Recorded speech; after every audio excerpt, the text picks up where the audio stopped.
found a bus transfer ticket inside an old winter coat, folded twice along the edges, soft as worn out notebook paper, stamped November 14, route number nearly gone, just enough ink left behind to say it once belonged. Warm brass melody, maybe somebody worked the night shift at the bottling plant downtown. Maybe they carried groceries home to a second floor apartment. Maybe they rode beside a stranger who talked too much about baseball, while the city drifted by beyond the foggy glass. Bus transfer ticket, pocket-sized and thin, passing through 1,000 hands before disappearing. Bus transfer ticket, small as it may seem, proof that everyday survival has its own kind of dignity. Gentle, gentle underneath. I remember taking city buses back when gas was hard to find, watching tired people doze off with lunch pails in their laps. Nobody called themselves heroes, nobody asked for praise. They just showed up every morning and made it through the day. Bus transfer ticket, pocket-sized and thin, passing through 1,000 hands before disappearing. Bus transfer ticket, small as it may seem, proof that everyday survival has its own kind of dignity. The coat doesn't fit me anymore, but I kept the ticket for reasons I can't quite explain. Short, thoughtful, road-worn. Bus transfer ticket, fading with the years, still carrying echoes of unfamiliar lives. Bus transfer ticket, tucked away from sight, a reminder that most journeys never make the evening news. The buses keep arriving, the streets keep changing, and somebody somewhere is trying to get back home.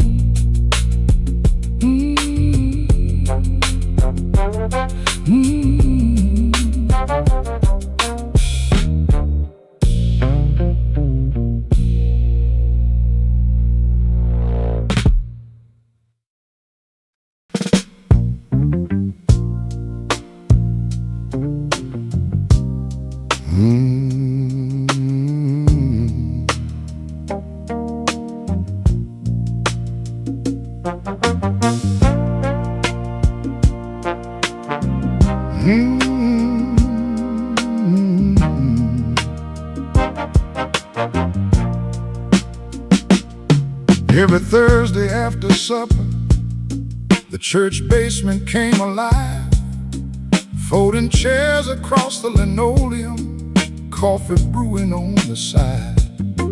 Mrs. Baker sold the bingo cards with a pencil tucked behind her ear, calling everybody honey, like she'd known them all for years.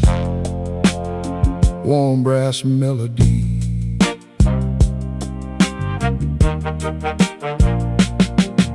the widow from Cedar Street always sat in row number 2.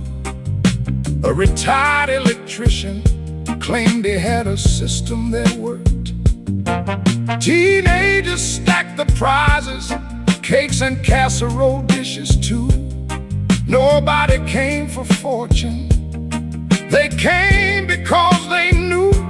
Church basement bingo, numbers drifting through the room, laughter bouncing off the cinder blocks beneath the fluorescent moon. Church basement bingo, simple as could be, a little weekly reminder nobody's meant to be alone. Gentle underneath,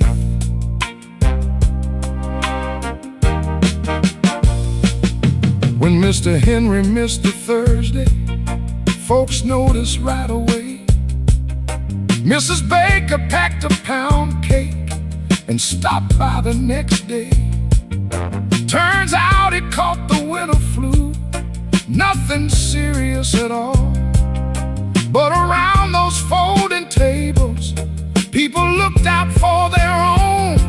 Church basement bingo, numbers drifting through the room, laughter bouncing off the cinder blocks beneath the fluorescent moon. Church basement bingo, simple as could be, a little weekly reminder nobody's meant to be alone. The jackpot wasn't much, maybe $20, but somehow everybody cheered.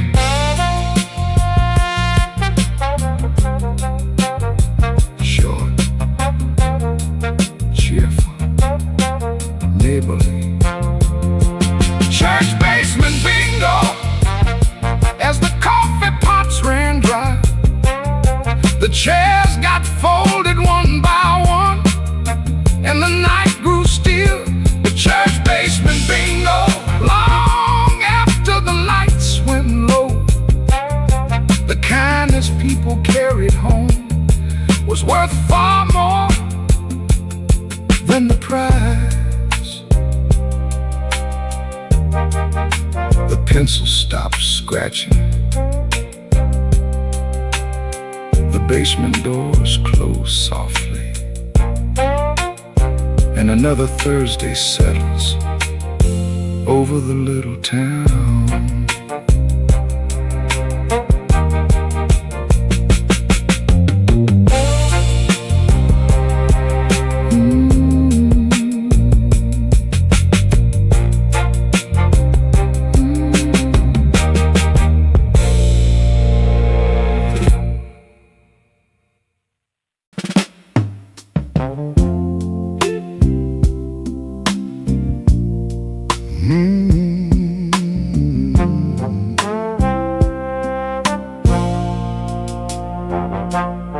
Beside the greeting card display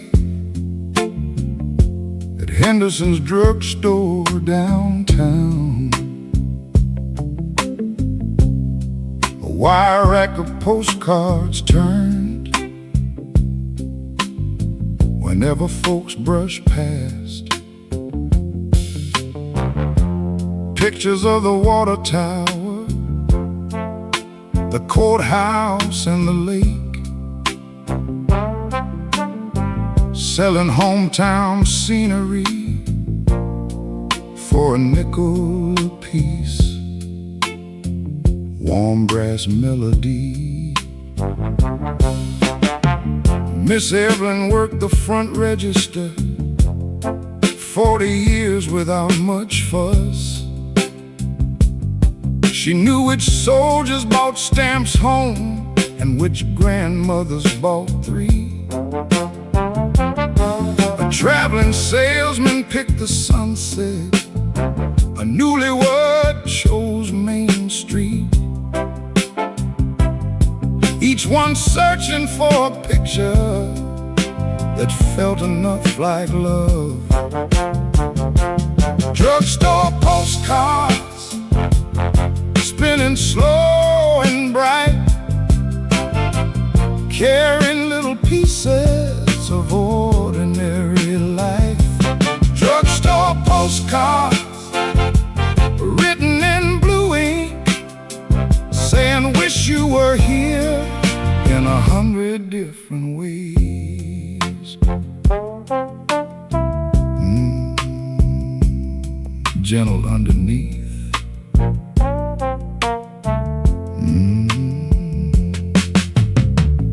One summer afternoon, a boy with scraped up knees bought a postcard for his father, working oil fields out west. He printed every letter carefully across the empty back, then asked Miss Evelyn how many stamps it took to cross the country. Drugstore postcards spinning slow and bright, carrying little pieces of ordinary life. Drugstore postcards written in blue ink, saying wish you were here in 100 different ways. The message wasn't fancy, just Mom says come home soon. That was enough.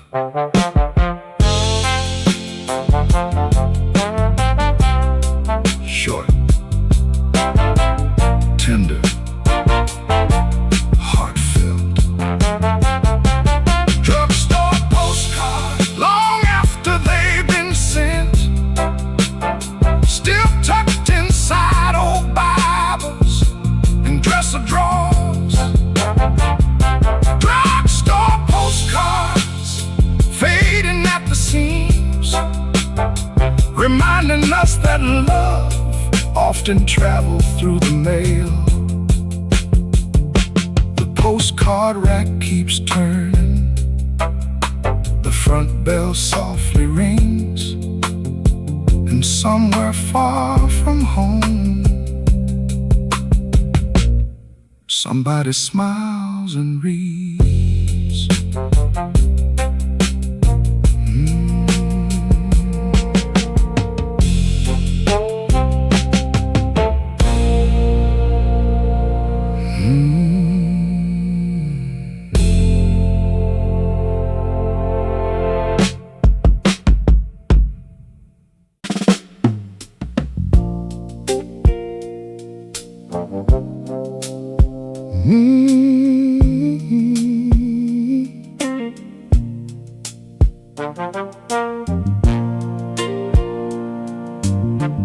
Every Tuesday before daylight, Mrs. Lillian loaded her truck. Egg crates stacked behind the front seat, wrapped in old feed sacks for luck. She drove the county roads to market, passing barns and fields of dew. The radio barely whispering, gospel through the static blue. Warm brass melody. She knew which diner bought 2 dozen and which cafe needed 4, which baker always paid on Friday, and which church called needing more. She wrote the totals on a palm with a pencil worn down thin, then laughed and said, if I lose this hand, I lose the week. Egg crate symphony rattling through the dawn, cardboard, gravel, coffee, steam, before the day moved on. Egg crate symphony, nothing grand to see, just the music of responsibility, played quietly.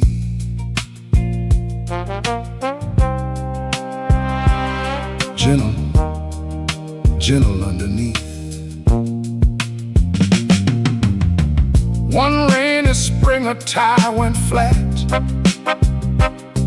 halfway down Route 9.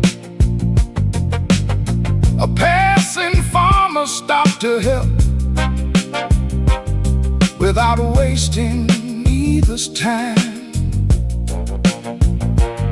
They shared a thermos by the roadside, watching headlights cut the mist, then drove away in separate directions like neighbors often did. Egg crate symphony rattling through the dawn, cardboard, gravel, coffee, steam, before the day moved on. Egg crate symphony, nothing grand to see, just the music of responsibility, played quietly.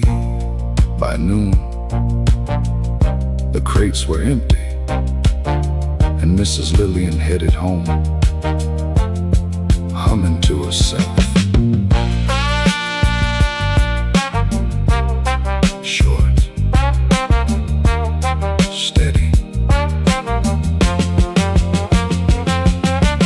Egg crate symphony as the afternoon rolled in. Another week's small promises had all been carried out. Egg crate symphony, no spotlight overhead, just a woman keeping her word. Again and again, the truck tires hum softly, the pencil grows shorter, and the county roads remember her name.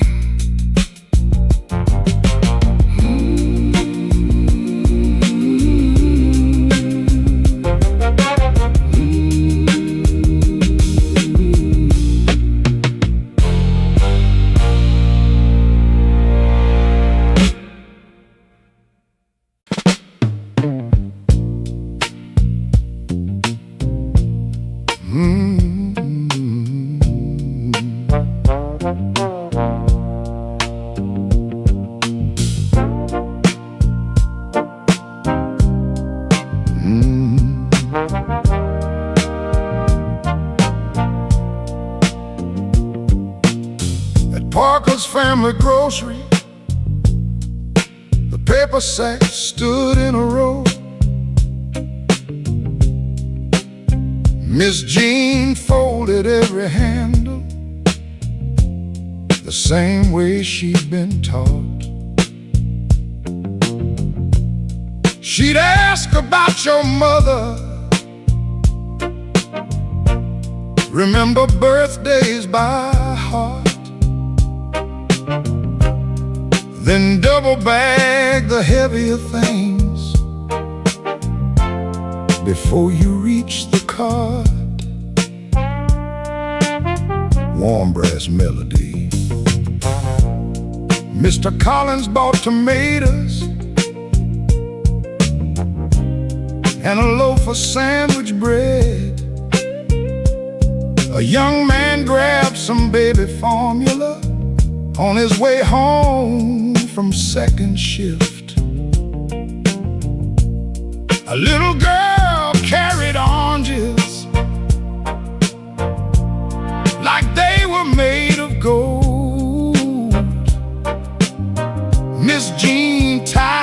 sack up carefully and sent her toward the door. Grocery sack handles pressed into your hands, carrying milk and memories across familiar land. Grocery sack handles twisted, strong and plain, holding more than groceries at the end of the day. Jenna underneath.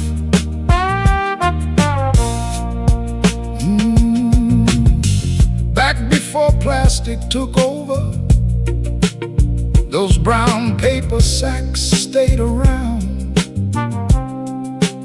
lining kitchen shelves and cabinets, covering school books every fall.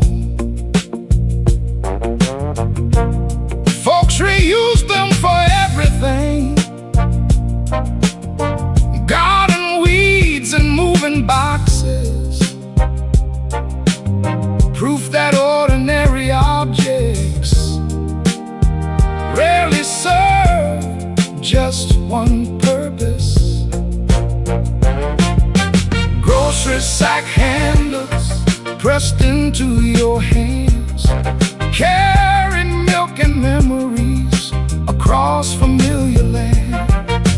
Grocery sack handles twisted, strong and plain, holding more than groceries at the end of the day. Miss Jean retired quietly. No speeches, no parade, just hugs at checkout lane 2. Short, tender, familiar.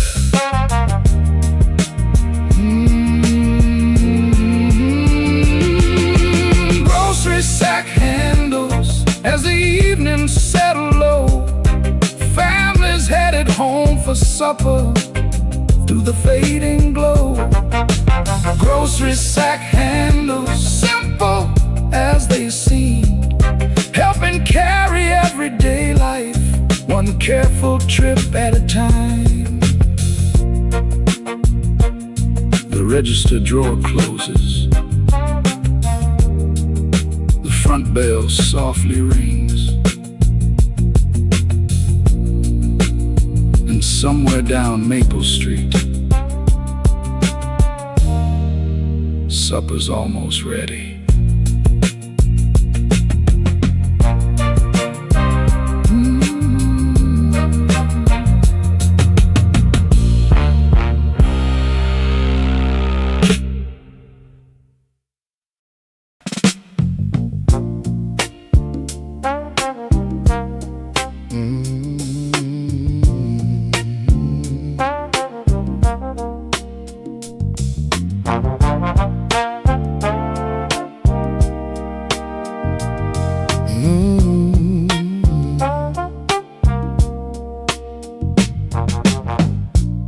At the Jefferson Ballroom, near the edge of downtown, Mrs. Louise worked the hat check stand when the bands came around. She handed out tiny claim tickets with numbers stamped in red, and greeted every stranger like an old friend instead. Warm brass melody,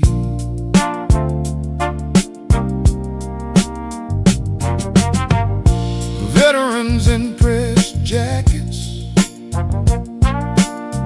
young couples on first dates, widowers learning how to dance again, all passed through her gate. She remembered favorite colognes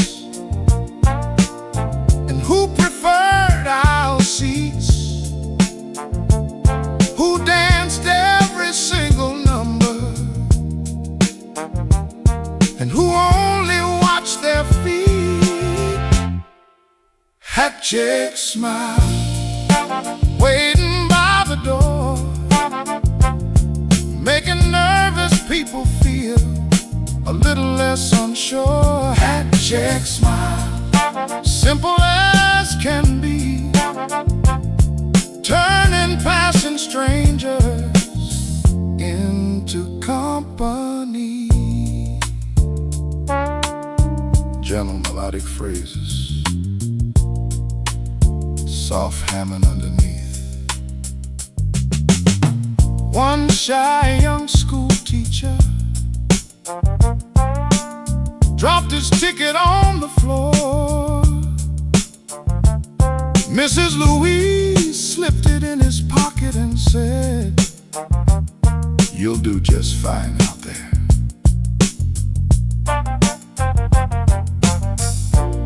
By the final dance that evening,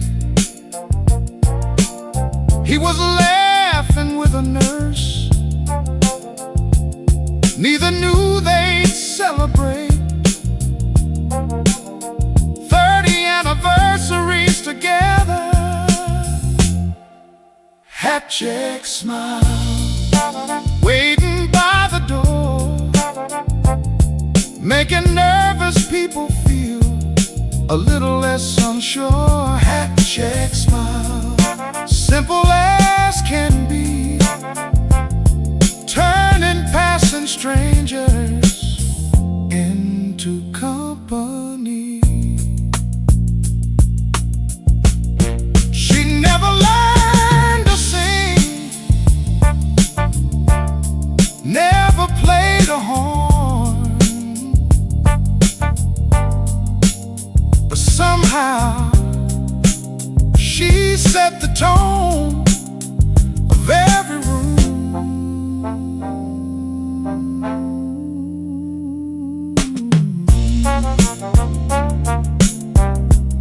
Short,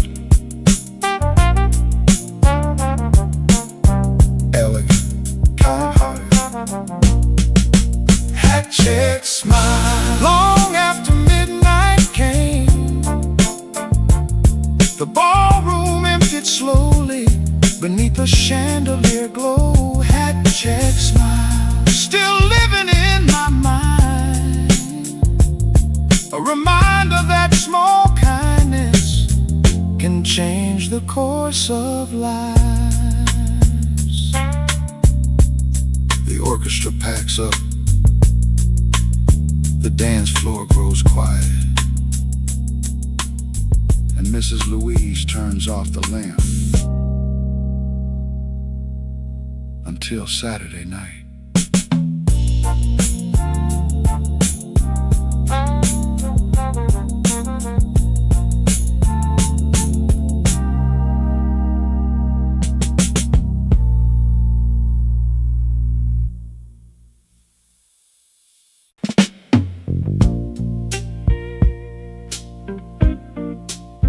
Every day,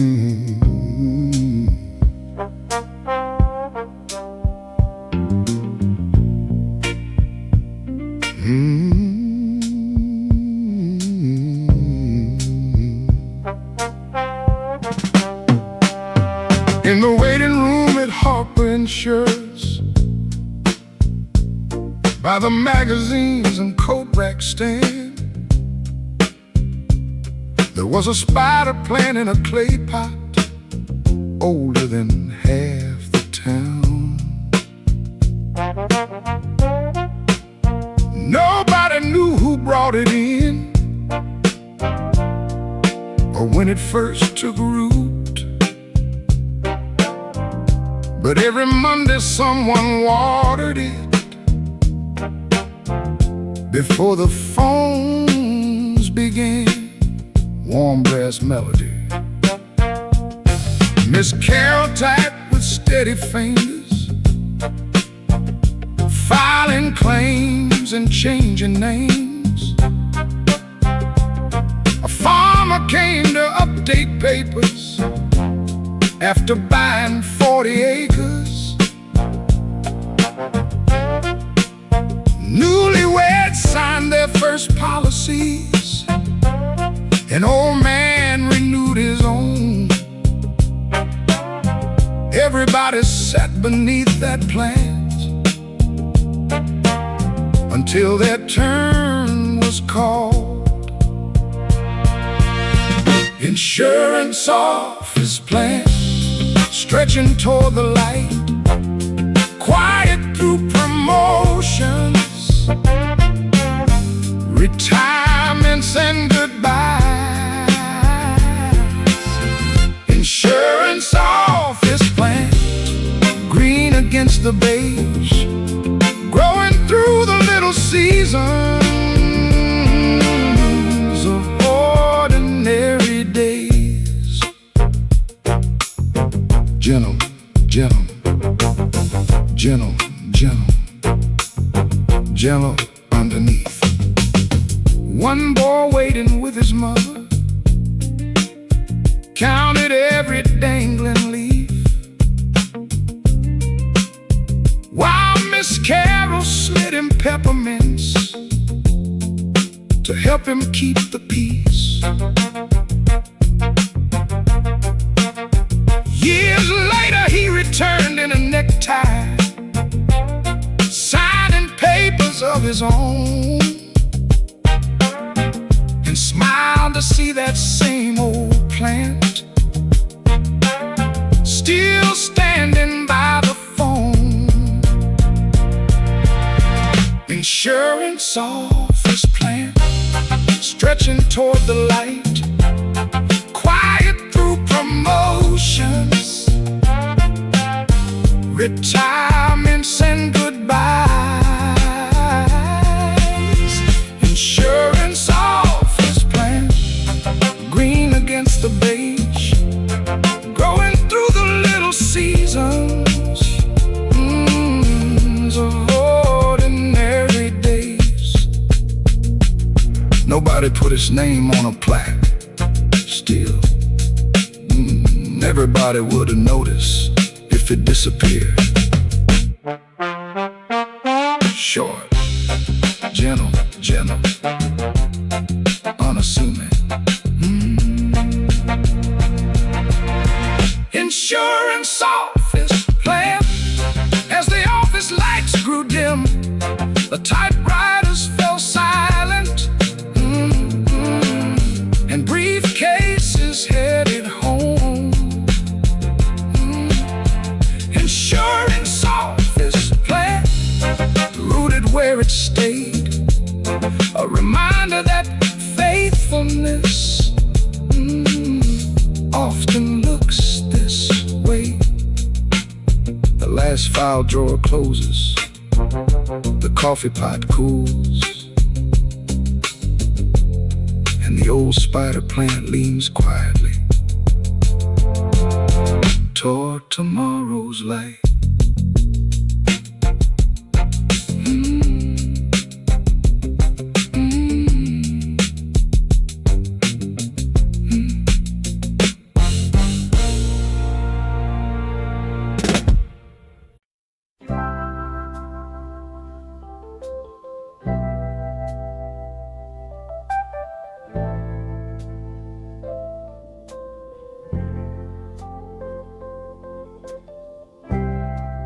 Someone left an umbrella by the movie house door. Black handle, wooden shaft, nothing fancy at all. The final showing ended around 9:45. Folks hurried toward their Chevrolets and never looked back again. Warm brass melody,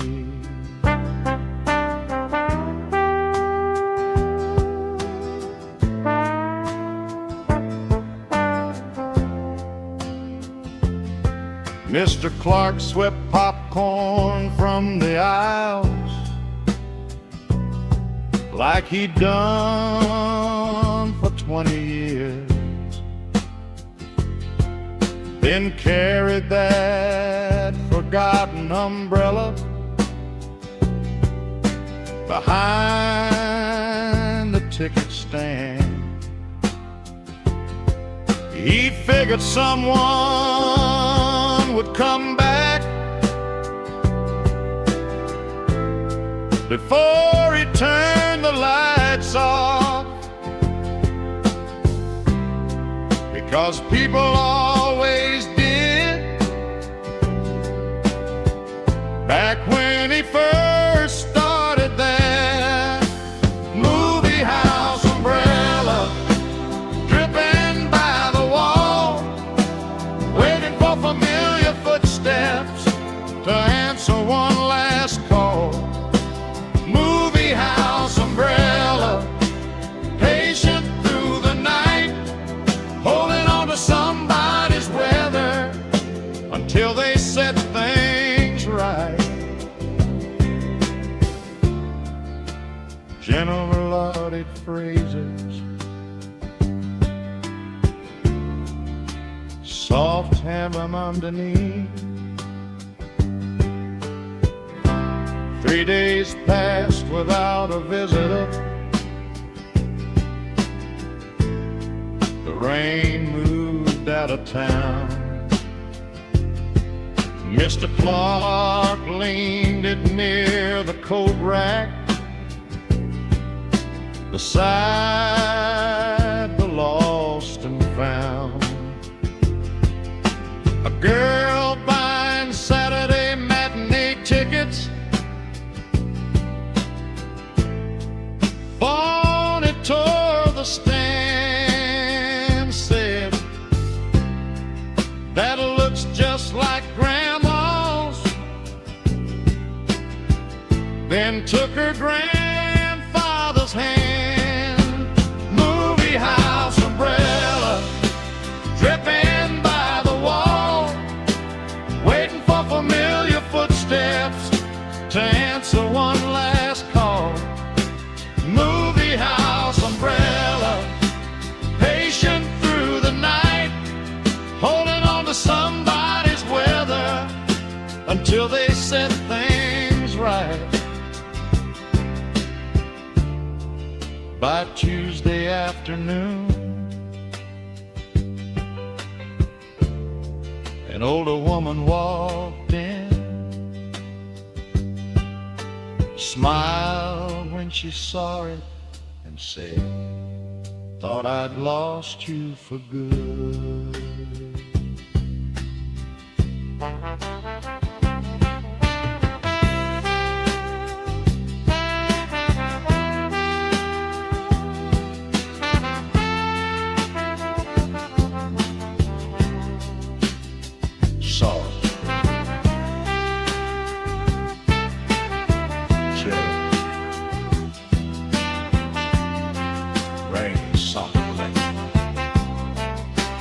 Movie house umbrella, back beneath her arm, stepping out on the main street, safe from passing storms. Movie house umbrella, no miracle to claim, just one small thing returning home, exactly where it came. The projector falls silent, the marquee light flickers, and rainwater dries slowly on the theater floor.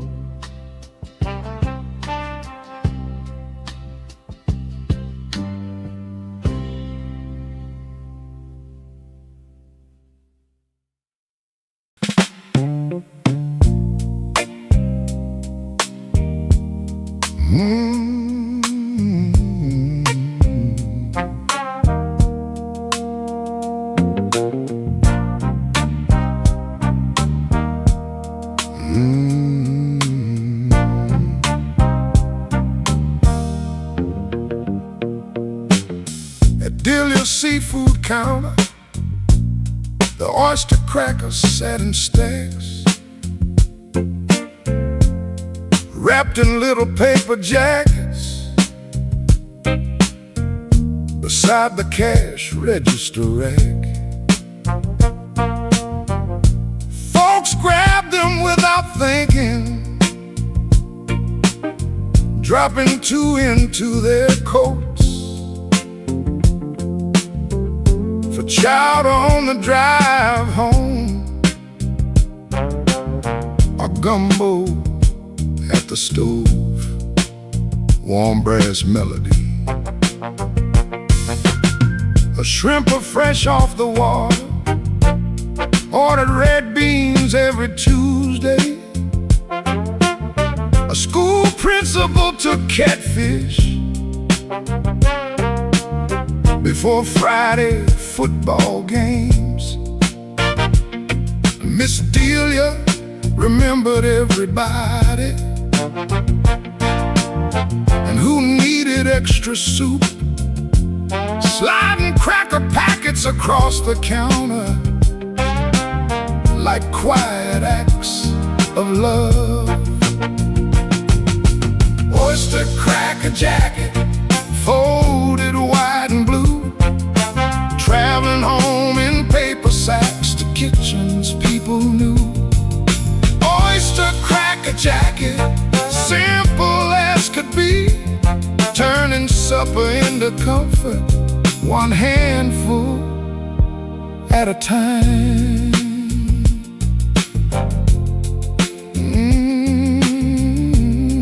Gentleman underneath. One winter evening after church, the roads turned slick with rain. Neighbors crowded near the counter, waiting for the storm to ease. Someone passed the crackers around, while stories filled the room. And for an hour nobody minded being stuck there together. Oh, oyster cracker jacket, folded white and blue, traveling home in paper sacks to kitchens people knew. Oyster cracker jacket, simple as could be, turning supper into comfort, one handful at a time. The soup stayed hot, the rain moved east, and nobody hurried out the door. Sure, warm, homegrown.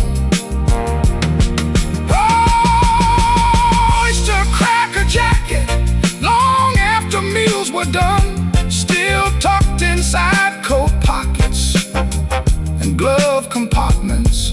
Oyster cracker jacket, a little thing to keep, reminding us that comfort rarely asks for much. The neon seafood sign flickers, the dishes settle in the sink, and somewhere down the bayou,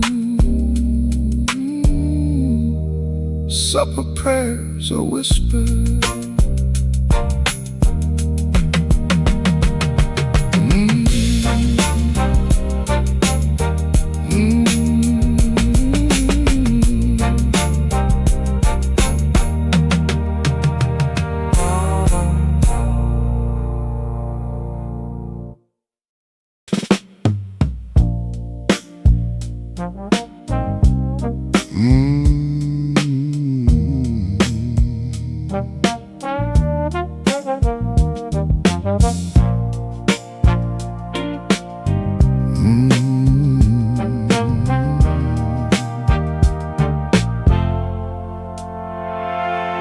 Mr. Lewis kept a nickel in the ashtray of his truck for the parking meter downtown in case he needed luck.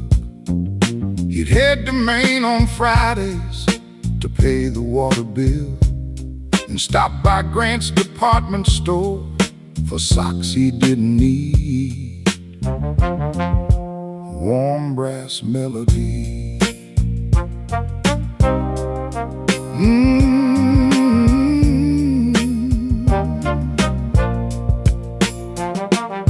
The meter stood beside the courthouse, paint peeling in the heat, watching lawyers, farmers, teachers shuffle down the street. A young mother carrying groceries dug through her purse one day. Mr. Lewis flipped his nickel over and simply walked away. Parking meter nickel, waiting for its turn, helping little moments find a place to land. Parking meter nickel, small enough to miss. Sometimes kindness looks exactly like this.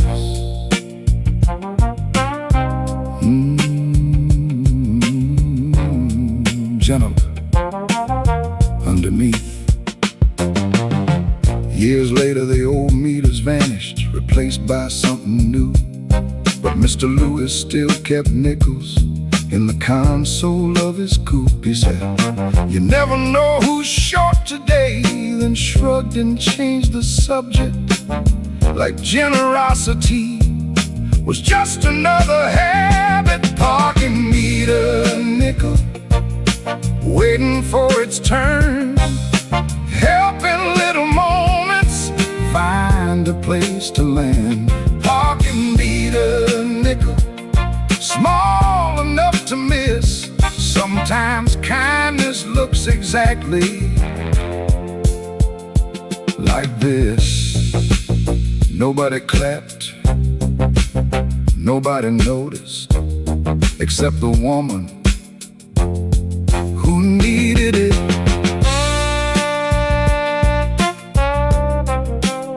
Short, gentle, unassuming.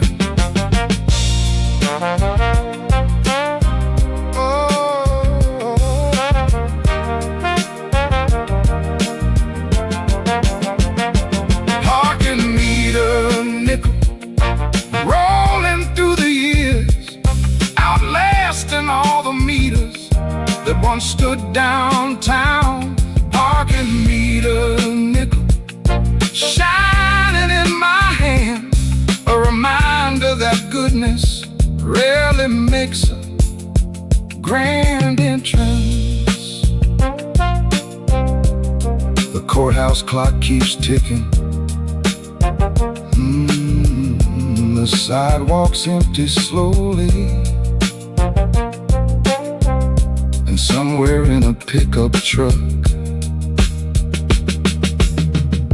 a nickel waits its turn.